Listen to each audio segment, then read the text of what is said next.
Bagyong Inday, napakalakas na ng ulan at ingat po tayong lahat.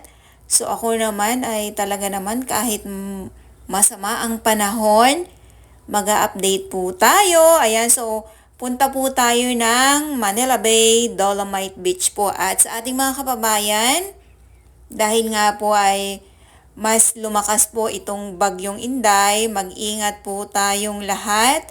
At maraming salamat po. So abangan nyo po ang aking update dito po sa Manila Bay, Dolomite Beach po. Bagyo lang yan? Wow, bagyo lang yan.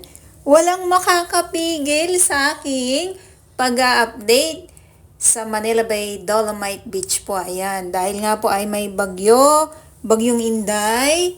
Ulitin ko po muli no sa ating mga kababayan at mag-ingat po tayong lahat. So samahan niyo po ako sa aking pag-update dito sa Manila Bay, Dolomite Beach po. Kahit na malakas ang ulan, tuloy ang ating pag-update.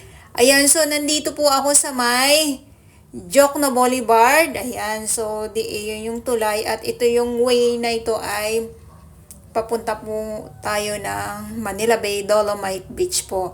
At malakas ang ulan, malakas ang hangin.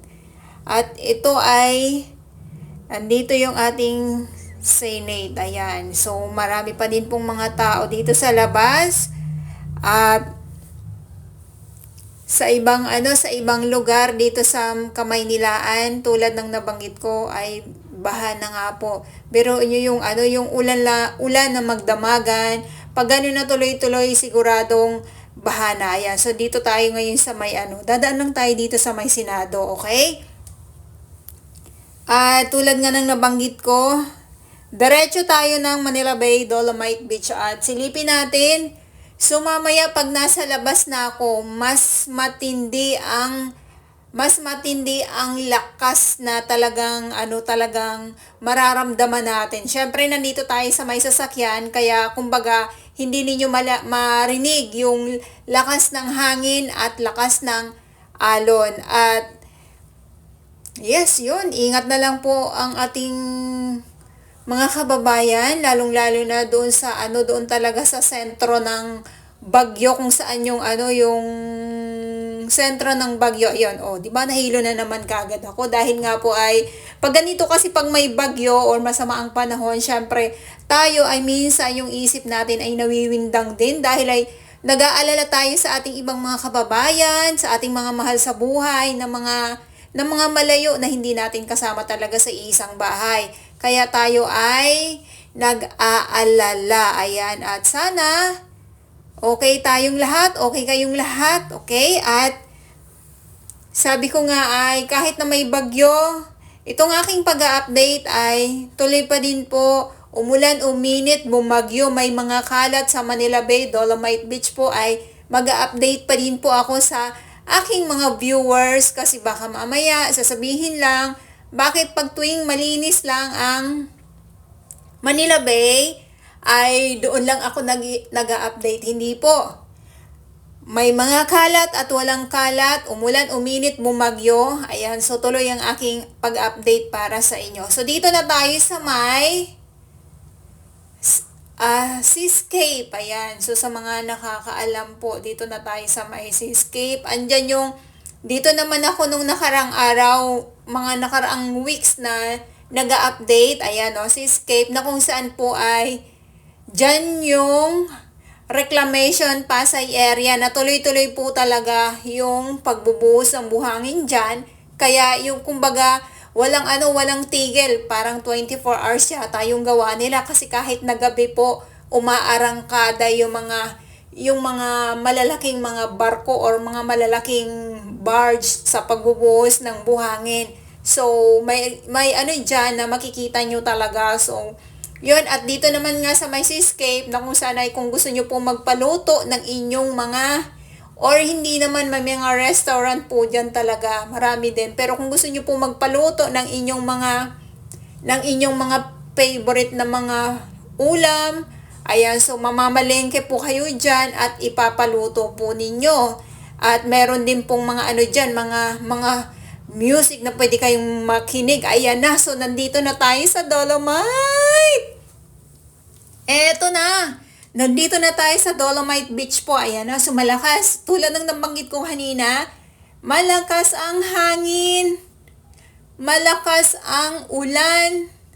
Ito yung inaabangan natin na sabi ng iba, pag isang bagyo lang, ma-wash out itong Dolomite Beach po or Dolomite Sun. Okay.